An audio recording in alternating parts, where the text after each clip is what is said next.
নমস্কাৰ চাবলৈ আৰম্ভ কৰিছে আছামিজ ট্ৰেণ্ডিং আজি 17 জুন আৰু আজি ৰাতিপুৱাৰ কেইবাটাও গুৰুত্বপূৰ্ণ খবৰ আহি পৰিছে আৰু এনে ধৰণৰ খবৰসমূহ নিতৌ চাবলৈ চেনেলটো ছাবস্ক্ৰাইব কৰি ভিডিঅ'টোত এটা লাইক কৰি দিবলৈ ৰাতিপুৱাৰ প্ৰথমটো ব্ৰেকিং নিউজ যোৱা নিশাও গোৱালপাৰাত চলিল প্ৰশাসনৰ উচ্ছেদ অভিযান উচ্ছেদস্থলীত কান্দোনৰ ৰোল যোৱাকালি পুনৰ প্ৰশাসনৰ উচ্ছেদ অভিযান দেখিবলৈ পোৱা গৈছে ৮,০০০ৰো অধিক পৰিয়ালৰ বাসগৃহ সম্পূৰ্ণৰূপে ভাঙি দিলে প্ৰশাসনে ১৫৫৫ বিঘা মাটি খালী কৰিছে গোৱালপাৰা প্ৰশাসনে ১৫খনকৈ বলডজাৰ লগাই এফালৰ পৰা চলাই গ'ল উচ্ছেদ অভিযান আৰু উচ্ছেদস্থলীত এতিয়া কান্দোনৰ ৰোল দেখিবলৈ পোৱা গৈছে উচ্ছেদিতৰ মাজত হাহাকাৰ দুদিনৰ পূৰ্বে যিহেতু গোৱালপাৰা প্ৰশাসনৰ ফালৰ পৰা উচ্ছেদৰ জাননী দিয়া হৈছিল আৰু কালি পুৱাৰে পৰা প্ৰশাসনে চলাইছিল বৃহৎ উচ্ছেদ অভিযান আৰু ৰাতিও প্ৰশাসনৰ দ্বাৰা উচ্ছেদ চলোৱা হ'ল গোৱালপাৰাত আৰু তাৰ পিছতেই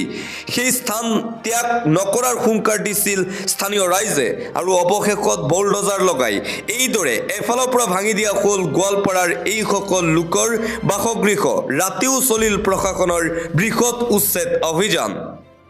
আন এটা ব্ৰেকিং নিউজ এইবাৰ কংগ্ৰেছৰ সভাপতি গৌৰৱ গগৈক উভতি ধৰিলে মুখ্যমন্ত্ৰী ডক্টৰ হিমন্ত বিশ্ব শৰ্মাই কোনো হিন্দু লোকে অসমত এই কাম কৰা নাই গৌৰৱ গগৈয়ে কৰা মন্তব্যৰ তীব্ৰ প্ৰতিক্ৰিয়া ৰাজ্যৰ মুখ্যমন্ত্ৰী ডক্টৰ হিমন্ত বিশ্ব শৰ্মাৰ কংগ্ৰেছৰ সভাপতি গৌৰৱ গগৈৰ মন্তব্যক লৈ মুখ্যমন্ত্ৰীৰ প্ৰতিক্ৰিয়া কোনো হিন্দু মানুহে মন্দিৰৰ সন্মুখত এনে কাম নকৰে যি ব্যক্তিয়ে এই কথা ভাবে তেনে ব্যক্তিৰ মন কেনেকুৱা হ'ব পাৰে সেয়া অসমৰ জনতাই চিন্তা কৰা উচিত কোনোবাই যদি এই মন্তব্যৰ বিৰুদ্ধে গোচৰ দিয়ে আৰক্ষীয়ে তেতিয়া তেখেতক প্ৰশ্ন কৰিব আপোনাৰ লগত এই সন্দৰ্ভত কি প্ৰমাণ আছে অসমত বৰ্তমানলৈকে এনে ঘটনাৰ লগত জড়িত হৈ থকাৰ বাবে সংখ্যালঘু লোককহে গ্ৰেপ্তাৰ কৰা হৈছে গ্ৰেপ্তাৰ হোৱা লোকসকলে এই কাণ্ডৰ বিষয়ে স্বীকাৰ কৰিছে আনকি বহু মুছলমান লোকেও এনে ঘটনা কেতিয়াও সমৰ্থন নকৰে এনে কাণ্ডক আনকি মুছলমান সমাজেও গৰিহণা দিছে কিন্তু গৌৰৱ গগৈয়ে সমৰ্থন কৰিছে সকলো মুছলমান এনে কাণ্ডৰ সৈতে জড়িত নহয় বুলি মন্তব্য মুখ্যমন্ত্ৰী শৰ্মাৰ মাত্ৰ কিছু সংখ্যকহে এনে নিকৃষ্ট কাম কৰে লখিমপুৰ আৰু ধুবুৰীৰ এই ঘটনাক গ্ৰেপ্তাৰ হোৱা সকলো সংখ্যালঘু সম্প্ৰদায়ৰ এই ঘটনাৰ লগত কোনো হিন্দু লোক জড়িত নহয় বুলি মন্তব্য মুখ্যমন্ত্ৰী ডক্টৰ হিমন্ত বিশ্ব শৰ্মাৰ গৌৰৱ গগৈৰ লগত যদি কিবা প্ৰমাণ আছে তেন্তে সেই প্ৰমাণ ৰাজহুৱা কৰক হিন্দু সমাজক অপমানিত কৰাৰ পূৰ্বে এই অভিযোগ প্ৰমাণ কৰক মুখ্যমন্ত্ৰী ডক্টৰ হিমন্ত বিশ্ব শৰ্মাৰ প্ৰতিক্ৰিয়া গৌৰৱ গগৈৰ বিৰুদ্ধে পুনৰবাৰ এইদৰে মন্তব্য কৰিছে ৰাজ্যৰ মুখ্যমন্ত্ৰী ডক্টৰ হিমন্ত বিশ্ব শৰ্মাই আন এটা ব্ৰেকিং নিউজ খাতি খোৱা মানুহৰ ওপৰত আৰক্ষীৰ অত্যাচাৰ অসম আৰক্ষীৰ নিকৃষ্ট কাণ্ড পোহৰলৈ আহিছে খাতি খোৱা মানুহৰ ওপৰত অসম আৰক্ষীৰ নিকৃষ্ট ব্যৱহাৰ এই দৃশ্য চাওক সামাজিক মাধ্যমত যথেষ্ট পৰিমাণে ভাইৰেল হৈ পৰিছে এই ভিডিঅ' এগৰাকী ফল মূলৰ ব্যৱসায়ীক কিদৰে ঠেলি ঠেলাখন পেলাই দিছে আৰক্ষীয়ে ইয়াই নেকি জনসেৱাৰ্থে জনহিতাৰ্থে আৰক্ষীৰ ব্যৱহাৰ এতিয়া ৰাইজে প্ৰশ্ন উত্থাপন কৰিছে ইয়াক কেনে ধৰণৰ ব্যৱহাৰ আৰক্ষীৰ এইদৰে এগৰাকী খাতি খোৱা ব্যক্তিৰ লগত এনে ব্যৱহাৰ কৰিছে আৰক্ষীয়ে ইতিমধ্যে সামাজিক মাধ্যমত ভাইৰেল হৈ পৰিছে আৰক্ষীৰ এই ব্যৱহাৰৰ ভিডিঅ' সকলোৱে এতিয়া দাবী উত্থাপন কৰিছে এই আৰক্ষী বিষয়া দুগৰাকীক অতি শীঘ্ৰেই নিলম্বন বহিষ্কাৰ কৰিব লাগে গুৱাহাটী মহানগৰীৰ দৃশ্য এয়া আন এটা অতিকৈ গুৰুত্বপূৰ্ণ খবৰ অজিত ভূঞাৰ চমনক লৈ মুখ্যমন্ত্ৰী ডক্টৰ হিমন্ত বিশ্ব শৰ্মাৰ ডাঙৰ মন্তব্য অজিত ভূঞাক লৈ মুখ্যমন্ত্ৰী হিমন্ত বিশ্ব শৰ্মাৰ প্ৰতিক্ৰিয়া অজিত ভূঞাক যিহেতু CM ভিজিলেন্সে তদন্ত চলাই আছে অজিত ভূঞাক CM ভিজিলেন্সে তদন্ত কৰিব বিচাৰিছে তাত কোনো ধৰণৰ আপত্তি কৰিবলগীয়া কথা নাই সেই গোচৰত ইতিমধ্যে কেইবাজনো বিষয়াৰ চাকৰি গৈছে বুলি মন্তব্য মুখ্যমন্ত্ৰী শৰ্মাৰ গোচৰৰ অভিযোগনামাও প্ৰস্তুত হৈ আছে গতিকে তদন্ত চলিবই এসপ্তাহৰ ভিতৰত সমগ্ৰ ঘটনা আদালতত জনোৱা হ'ব আৰু আদালতে সেই ঘটনাৰ সন্দৰ্ভত ৰায় দিব অজিত ভূঞাৰ CM ভিজিলেন্সৰ তদন্তক লৈ এইদৰে প্ৰতিক্ৰিয়া প্ৰকাশ কৰিছে মুখ্যমন্ত্ৰী হিমন্ত বিশ্ব শৰ্মাই আন এটা ব্ৰেকিং নিউজ এই মুহূৰ্তত আহি পৰিছে পুনৰবাৰ মুখ্যমন্ত্ৰী হিমন্ত বিশ্ব শৰ্মাৰ বিৰুদ্ধে সৰব হৈ পৰিল অসম জাতীয় পৰিষদৰ সভাপতি লুৰিণজ্যোতি গগৈ উমৰাংচুৰ কয়লা সিন্ডিকেটৰ কথাটো নাইকিয়া হ'ল এতিয়া হাঁহিৰ খোৰাক মুখ্যমন্ত্ৰীৰ CM ভিজিলেন্সে দিছে CM ভিজিলেন্সত হাজিৰ হ'বলৈ অহা সাংসদ অজিত ভূঞাক সংগ দিলে অসম জাতীয় পৰিষদৰ সভাপতি লুৰিণজ্যোতি গগৈয়ে মুখ্যমন্ত্ৰী হিমন্ত বিশ্ব শৰ্মাৰ বিৰুদ্ধে কেতবোৰ গুৰুতৰ অভিযোগ উত্থাপন কৰিছে লুৰিণজ্যোতি গগৈয়ে মুখ্যমন্ত্ৰী হিমন্ত বিশ্ব শৰ্মাৰ পত্নী পুত্ৰৰ বিৰুদ্ধে সৰব লুৰিণজ্যোতি গগৈ মুখ্যমন্ত্ৰীৰ পত্নীৰ অন্য এটা নাম মাটি খাইটি কিন্তু মুখ্যমন্ত্ৰী CM ভিজিলেন্সৰ দৃষ্টিত আটাইতকৈ দুৰ্নীতিগ্ৰস্ত ব্যক্তি অজিত কুমাৰ ভূঞাৰ চমনক লৈ এইদৰে মুখ্যমন্ত্ৰী হিমন্ত বিশ্ব শৰ্মাৰ বিৰুদ্ধে সৰব হৈ পৰিল লুৰিণজ্যোতি গগৈ পৰৱৰ্তী খবৰ সাধাৰণ লোকৰ জীৱনৰ প্ৰতি অলপো গুৰুত্ব নাই ONGC কৰ্তৃপক্ষৰ স্থানীয় লোকক ক্ষতিপূৰণ দিয়ক কৰ্তৃপক্ষই শিৱসাগৰ ভটিয়াপাৰাত গেছ নিৰ্গমনস্থলীত পৰ্যবেক্ষণ কৰি চৰকাৰক তীব্ৰ ভাষাৰে সমালোচনা কংগ্ৰেছৰ সভাপতি গৌৰৱ গগৈৰ এই সন্দৰ্ভত কেন্দ্ৰীয় পেট্ৰলিয়াম মন্ত্ৰীলৈ পত্ৰ প্ৰেৰণ কৰিব সভাপতি গৌৰৱ গগৈয়ে আৰু সাধাৰণ লোকৰ জীৱনৰ প্ৰতি অলপো গুৰুত্ব নাই ONGCৰ বিৰুদ্ধে এইদৰে সৰব হৈ পৰিল প্ৰদেশ কংগ্ৰেছৰ সভাপতি গৌৰৱ গগৈ NRCক লৈ এটা বিগ ব্ৰেকিং নিউজ এই মুহূৰ্তত আহি পৰিছে বৰ্তমান পৰিস্থিতিত NRCৰ পুনৰীক্ষণ অসম্ভৱ উচ্চতম ন্যায়ালয়ৰ এটা নিৰ্দেশত স্পষ্ট হৈছে এই কথা উচ্চতম ন্যায়ালয়ত NRC সম্পৰ্কীয় চলি থকা সকলো গোচৰ নিষ্পত্তি মতিউৰ ৰহমানৰ ভিত্তিবৰ্ষ গোচৰৰ ৰায়দান আৰু পুনৰবাৰ NRCক লৈ এই ৰায়দান দিয়া হৈছে বৰ্তমান পৰিস্থিতিত NRCৰ পুনৰীক্ষণ অসম্ভৱ বুলি ঘোষণা উচ্চতম ন্যায়ালয়ৰ আন এটা গুৰুত্বপূৰ্ণ খবৰ এইখন বিজেপি চৰকাৰক অন্ধভাৱে সমৰ্থন কৰিলে সকলো শেষ হ'ব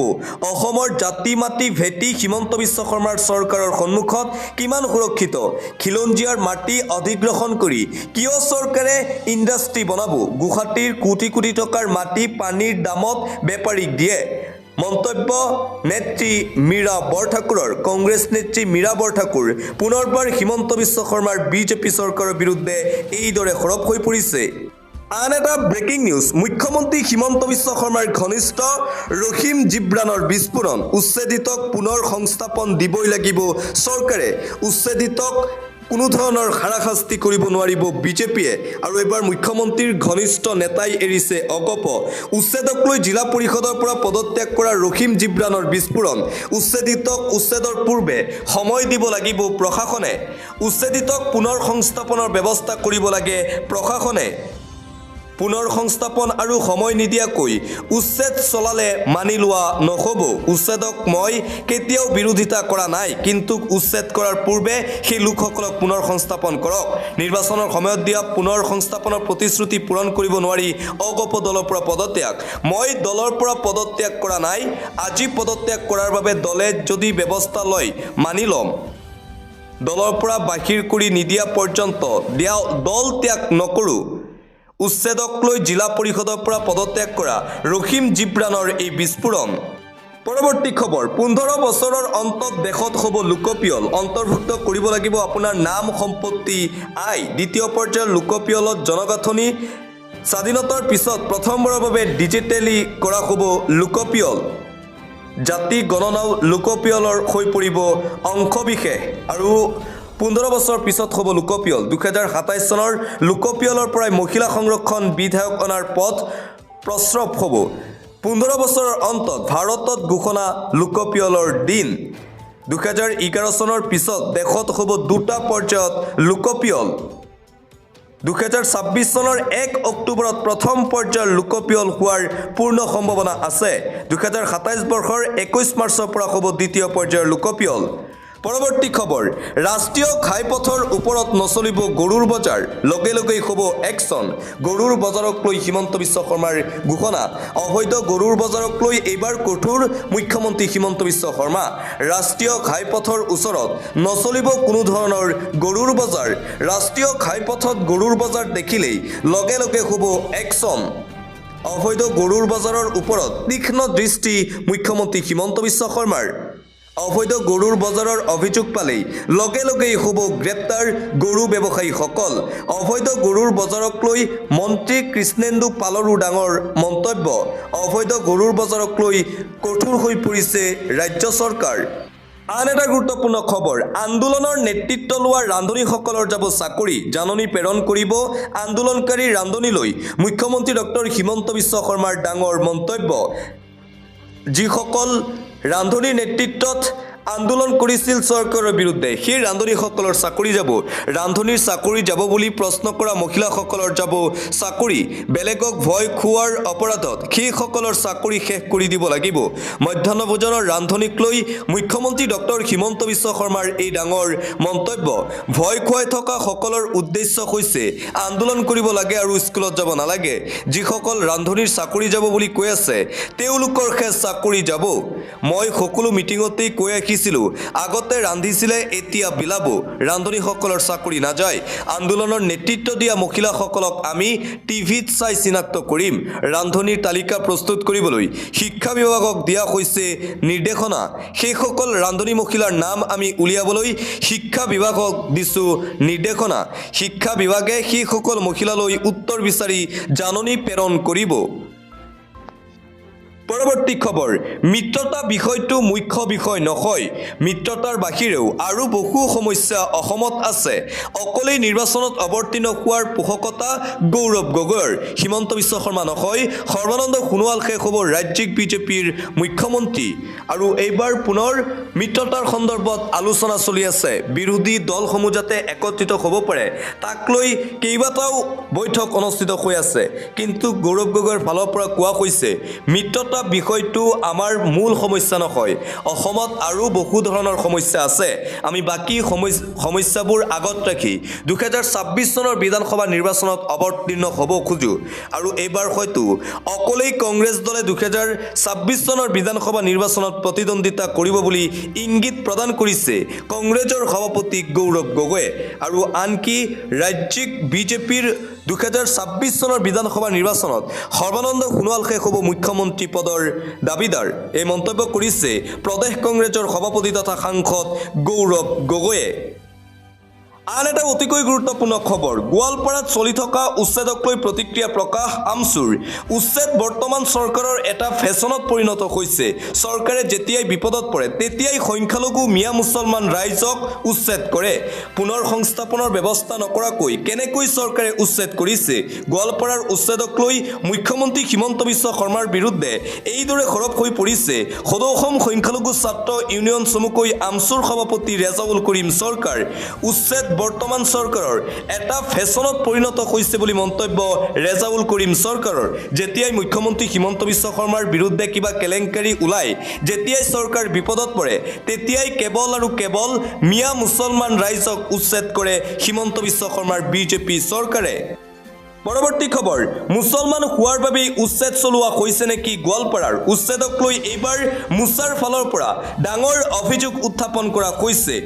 পুনৰ সংস্থাপন নোহোৱাকৈ ৰাজ্যত চলোৱা হৈছে উচ্ছেদ অভিযান মিয়া মুছলমান ৰাইজৰ ঘৰত পুনৰ সংস্থাপন নোহোৱাকৈ ৰাজ্যত চলোৱা হৈছে এই উচ্ছেদ অভিযান য'ত য'ত মুছলমান আছে তাতেই চলাইছে উচ্ছেদ অভিযান বিজেপি চৰকাৰে 26ৰ নিৰ্বাচনী বৈতৰণি পাৰ কৰিবলৈ টোপনি নাই এতিয়া হিমন্ত বিশ্ব শৰ্মাৰ গোৱালপাৰাৰ উচ্ছেদ কৰা মানুহখিনি বাংলাদেশী নহয় প্ৰকৃত অসমীয়া মানুহ প্ৰকৃত ভাৰতীয়ক উচ্ছেদৰ বিৰুদ্ধে এইবাৰ মুছাৰ গৰ্জন দেখিবলৈ পোৱা গৈছে হিমন্ত বিশ্ব শৰ্মাৰ বিৰুদ্ধে সৰব মুছাৰ সভাপতি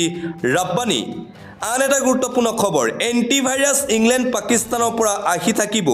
গৌৰৱ গগৈক লৈ পুনৰবাৰ মন্তব্য কৰিছে মুখ্যমন্ত্ৰী ডক্টৰ হিমন্ত বিশ্ব শৰ্মাই এণ্টিভাইৰাছ ইংলেণ্ড পাকিস্তানৰ পৰা আহি থাকিব আমি সেইটো বেজি লৈ ল'ম অসমত 60 বছৰ কংগ্ৰেছৰ শাসন আছিল 60 বছৰত কি কৰিলে সেয়া অসমৰ ৰাইজে দেখিছে কংগ্ৰেছ চৰকাৰৰ দিনত অসমত আটাইতকৈ বিদেশী নাগৰিকৰ প্ৰব্ৰজন হৈছিল বিদেশী নাগৰিকৰ আটাইতকৈ বেছি প্ৰব্ৰজন হৈছিল 67 বছৰত বিদেশী নাগৰিকৰ প্ৰব্ৰজনৰ সময়ত আছিল কংগ্ৰেছ চৰকাৰ গৌৰৱ গগৈৰ মন্তব্যৰ পিছতেই মুখ্যমন্ত্ৰী ডক্টৰ হিমন্ত বিশ্ব শৰ্মাৰ এই প্ৰতিক্ৰিয়া আন এটা ব্ৰেকিং নিউজ এয়াৰ ইণ্ডিয়াৰ বিমানত হৈছে কি পুনৰ অঘটন ডুবাইৰ পৰা জয়পুৰ অভিমুখী আছিল এয়াৰ ইণ্ডিয়াৰ বিমানখন এগৰাকী মহিলা যাত্ৰীয়ে বন্দী কৰিছে সমগ্ৰ দৃশ্য ইটোৰ পিছত সিটো অঘটনে লক এৰা নাই এতিয়া এয়াৰ ইণ্ডিয়াৰ বিমানক শনিবাৰে সংঘটিত হোৱা ঘটনাত হঠাৎ পোহৰলৈ আহিছে সামাজিক মাধ্যমত এয়াৰ ইণ্ডিয়াৰ বিমানত পুনৰ যান্ত্ৰিক বিজুতি যাৰ বাবে জৰুৰী অৱতৰণ কৰোৱা হৈছে ডুবাই এয়াৰ ইণ্ডিয়াত হাহাকাৰ পৰিস্থিতি যাত্ৰীসকলৰ মাজত হঠাৎ বিকল হৈ পৰে বিমানখনৰ সকলো ইলেক্ট্ৰনিক ছুইচ পৰৱৰ্তী খবৰ ধুবুৰী কাণ্ডক লৈ পুনৰবাৰ সৰব ডিজিপি ধুবুৰীক উত্তপ্ত কৰিব বিচৰা কোনো শক্তিক ৰেহাই দিয়া নহ'ব বুলি ঘোষণা ধুবুৰী ঘটনাস্থলীত নিশা উপস্থিত ডিজিপি হৰমিত সিং কোনো প্ৰকাৰৰ আইন হাতত তুলি লোৱা কাৰ্য সহ্য কৰা নহ'ব বুলি মন্তব্য ডিজিপিগৰাকীৰ যিসকলে এনেধৰণৰ কাম কৰিবলৈ সাজু হৈ আছে সেইসকল লোক সাৱধান হৈ যাওক আইনৰ দৃষ্টিত সকলো দোষীক কঠোৰৰ পৰা কঠোৰ শাস্তি দিয়া হ'ব জিলায়ুক্ত আৰু প্ৰশাসনে সম্পূৰ্ণ পৰিস্থিতি পৰ্যবেক্ষণ কৰি আছে শান্তি শৃংখলা সকলোৱে বজাই ৰাখিব লাগিব ধুবুৰীত শান্তি বিঘ্নিত কৰিব বিচৰা কোনো শক্তিক ৰেহাই দিয়া নহ'ব বুলি কঠোৰ সকিয়নি ডিজিপিৰ ধুবুৰী ঘটনাক লৈ আৰক্ষী প্ৰশাসন আৰু অধিক কঠোৰ হৈ পৰিছে ধুবুৰী ঘটনাস্থলীত নিশা উপস্থিত হৈ ডিজিপি হৰমিত সিঙৰ এই সকিয়নি পৰৱৰ্তী খবৰ কেৱল মুছলমানক চাই চৰকাৰে উচ্ছেদ চলাইছে বাৰিষা ঠাণ্ডাত মুছলমানক হাৰাশাস্তি কৰে চৰকাৰৰ বিৰুদ্ধে গৰজি উঠিছিল নেমছু উচ্ছেদ কৰা বাংলাদেশীৰ নামত স্বদেশীক অত্যাচাৰ কৰাটো বিজেপিৰ পৰম্পৰা কেৱল মুছলমানক চাই এইখন চৰকাৰে ৰাজ্যত উচ্ছেদ চলাই আছে উচ্ছেদৰ ক্ষেত্ৰত হিমন্ত বিশ্ব শৰ্মা চৰকাৰে সাম্প্ৰদায়িক দৃষ্টিৰে চাইছে মুছলমানক অত্যাচাৰ আৰু উচ্ছেদক লৈ এইবাৰ হিমন্ত বিশ্ব শৰ্মাৰ বিৰুদ্ধে গৰজি উঠিল নেমছু চৰকাৰক হুংকাৰ দি সকিয়নি প্ৰদান নেমছুৰ সভাপতি বদৰুল ইছলামৰ বিজেপি চৰকাৰে বাৰম্বাৰ মুছলমান লোকসকলক টাৰ্গেট কৰি উচ্ছেদ কৰে বাৰিষা ঠাণ্ডাত উচ্ছেদ চলাই মুছলমান লোকসকলক হাৰাশাস্তি কৰে বিজেপি চৰকাৰে মুছলমান মানেই বাংলাদেশী নেকি বুলি প্ৰশ্ন উত্থাপন কৰিছে নেমছুৰ সভাপতিয়ে তেওঁলোক অসমত জন্মগ্ৰহণ কৰা ব্যক্তি ডি ভোটাৰ হ'লেও উচ্ছেদ কৰিছে বিজেপি চৰকাৰে পুনৰ সংস্থাপন নোহোৱাকৈ মুছলমানক অত্যাচাৰ কৰি এই উচ্ছেদ অভিযান চলাইছে এইসমূহ কাম কৰি মুছলমানক ডাঙৰ উপহাৰ দিছে বিজেপি চৰকাৰে উচ্ছেদ কৰা বাংলাদেশীৰ নামত স্বদেশীক অত্যাচাৰ কৰাটো বিজেপিৰ এতিয়া পৰম্পৰা বুলি মন্তব্য বদৰুল ইছলামৰ আৰু আনপিনে উচ্ছেদৰ মাজতেই হাজাৰ হাজাৰ মুছলমানৰ বিজেপিত যোগদান এফালে চলি আছে উচ্ছেদ আনফালে বিজেপিত যোগদান উচ্ছেদ চলি থকাৰ মাজতেই হাজাৰ হাজাৰ মুছলমানে যোগদান কৰিছে বিজেপি দলত কংগ্ৰেছ AIUDF ত্যাগ কৰি যোগদান কৰে বিজেপি নেতা বনেন্দ্ৰ কুমাৰ মুছাহাৰীৰ নেতৃত্বত যোগদান কাৰ্যসূচী 5 শতাধিক মুছলমান পুৰুষ মহিলাই যোগ কৰে বিজেপিত পৰ্বতজোৰা মণ্ডল বিজেপিৰ সহযোগত বিশাল যোগদান কাৰ্যসূচী দেখিবলৈ পোৱা গৈছে এফালে উচ্ছেদ আৰু আনফালে মুছলমান ৰাইজে যোগদান কৰিছে বিজেপি দলত পৰৱৰ্তী খবৰ সন্মুখত নিৰ্বাচন কংগ্ৰেছৰ সভাত মাৰপিটৰ ঘটনা পুনৰ কংগ্ৰেছত প্ৰচণ্ড অৰিয়াউৰি সভা চলি থকাৰ মাজতেই দুই পক্ষৰ মাজত উত্তপ্ত পৰিস্থিতিৰ সৃষ্টি হয় সভাত মঞ্চত বহি আছিল কংগ্ৰেছৰ ৰাজ্যিক পৰ্যবেক্ষকৰ সন্মুখতেই প্ৰচণ্ড ক্ষোভ উজাৰে দলীয় কৰ্মীসকলে কংগ্ৰেছৰ মাজতেই আছে একাংশ বিজেপিক ভাল পোৱা লোক কমলপুৰৰ ৰাজীৱ ভৱনত অনুষ্ঠিত হৈছিল কংগ্ৰেছৰ সভা আৰু এই কংগ্ৰেছৰ সভাতেই প্ৰায় 3 শতাধিক লোকৰ মাজত হতাহতিৰ ঘটনা সংঘটিত হয় পৰৱৰ্তী খবৰ গৌৰৱ গগৈক কলিমা পঢ়ক নামাজ পঢ়ক সাৱধানে চলা ভাল গৌৰৱ গগৈ অন্যথা বিপদ অনিবাৰ্য গৌৰৱ গগৈক উভতি ধৰিলে ৰাজ্যিক বিজেপিৰ সভাপতি দিলীপ শইকীয়াই মই গৌৰৱেৰে ক'ব বিচাৰোঁ মই এজন স্বয়ংসেৱক মোৰ হিৰাই RSS সমাহিত হৈ আছে মোক যদি ৩৬ বছৰ ৰক্তদান কৰিবলৈ শিকাইছে তেন্তে সেয়া RSSে শিকাইছে ৰাহুল গান্ধীৰ ৱাইনাডলৈ বিপদ আহোঁতে সহায়ৰ বাবে যদি কোনোবা আগবাঢ়িছিল সেয়া RSS আহমেদাবাদত হোৱা দুৰ্ঘটনাৰ সময়তো আগবাঢ়ি গৈছে স্বয়ংসেৱক বানপীড়িত খৰাং পীড়িত প্ৰাকৃতিক দুৰ্যোগত আক্ৰান্তৰ কাষত সদায়ে থাকে RSS কোনোবাই আধা জীৱন AC ৰুমতেই কটাই দিলে তেওঁলোকে RSS কি কেনেকৈ বুজিব RSSে কি কৰে কেনেকৈ জানিব এয়া তেওঁলোকে কোৱা মাত্ৰ কথা নহয় এয়া তেওঁলোকৰ নেৰেটিভ তেওঁলোকৰ শুভ বুদ্ধি উদয় হওক গৌৰৱ গগৈৰ বিৰুদ্ধে সৰব দিলীপ শইকীয়া ভবা কথা নকয় সিদ্ধি বাটতে আছে কণাবিধি সাৱধানে চলা ভাল এনেকৈ বেছিকৈ থাকিলে আমি ইয়াতকৈ সক্ৰিয় হ'ম RSSক গালি পৰা স্বাভাৱিক কথা হৈ পৰিছে গৌৰৱ গগৈৰ নিজে যি ISৰ এজেণ্ট পত্নী ISৰ এজেণ্ট সেই গৌৰৱ গগৈৰ পৰা RSৰ কথা শুনিবলৈ শুবা নাপায় গৌৰৱ গগৈ যিমান RSSক গালি পাৰিব আমাৰ ৰাষ্ট্ৰবাদী শক্তি সিমান বৃদ্ধি পাব গৌৰৱ গগৈয়ে কালিমা পঢ়ক নামাজ পঢ়ক গৌৰৱ গগৈ আপুনি মহান আপোনাৰ কাৰণে একাংশই দোৱা কৰিব গৌৰৱ গগৈৰ বিৰুদ্ধে পুনৰবাৰ এইদৰে সৰব হৈ পৰিছে ৰাজ্যিক বিজেপিৰ সভাপতি দিলীপ শইকীয়া পৰৱৰ্তী খবৰ ইজৰাইলৰ 5 চহৰত জৰুৰী অৱস্থা ঘোষণা কৰা হৈছে ইৰাণ ইয়ামেনৰ ভয়ংকৰ আক্ৰমণ ইজৰাইলৰ ওপৰত ইজৰাইলৰ 5খন চহৰত জৰুৰী ঘোষণা ইজৰাইলত এতিয়া হাহাকাৰ পৰিৱেশ সৃষ্টি হৈছে ৱাৰ ব্ৰেকিং জনাই আছো 370 মিছাইলেৰে ইজৰাইলত আক্ৰমণ ইৰাণৰ ফালৰ পৰা আকাশ মাৰ্গেৰে অবিৰাম আক্ৰমণ প্ৰত্যাক্ৰমণ অব্যাহত আছে যুদ্ধত নামি পৰিছে আন এক ইছলামিক ৰাষ্ট্ৰ মুঠতে তুংগত এতিয়া যুদ্ধ ইৰাণৰ পাছত ইজৰাইলৰ বিৰুদ্ধে যুদ্ধ ঘোষণা কৰিছে ইয়ামিনৰ ফালৰ পৰা কৰা হৈছে আক্ৰমণ সোমবাৰে অগা পিছাকৈ ইজৰাইলত আক্ৰমণ ইৰাণ ইয়ামিনৰ উপকূলীয় চহৰ হাইফাত সৃষ্টি হ'ল আতংকময় পৰিস্থিতি দুখনকৈ শত্ৰু ৰাষ্ট্ৰৰ প্ৰত্যাঘাতত বহু ইজৰাইলীৰ মৃত্যুৰ আশংকা কৰা হৈছে বৰ্তমানলৈ ইজৰাইলে ৰাজহুৱা কৰা নাই হতাহতৰ সংখ্যা ইৰাণতো পুনৰ ভয়াৱহ আক্ৰমণ ইজৰাইলী বায়ুসেনাৰ ইৰাণৰ এটা ৰাষ্ট্ৰীয় পৰ্যায়ৰ টেলিভিছন চেনেলত আক্ৰমণ ইজৰাইলৰ হাতত আছে বিধ্বংসী মাৰণাস্ত্ৰ দেশখনক সময়ে সময়ে আমেৰিকাই যোগান ধৰে অত্যাধুনিক অস্ত্ৰ মুঠতে ইৰাণ আৰু ইজৰাইলৰ মাজত যুদ্ধ এতিয়া তুংগত হৈ পৰিছে মধ্যপ্ৰাচ্যত দেখিবলৈ পোৱা গৈছে এই যুদ্ধ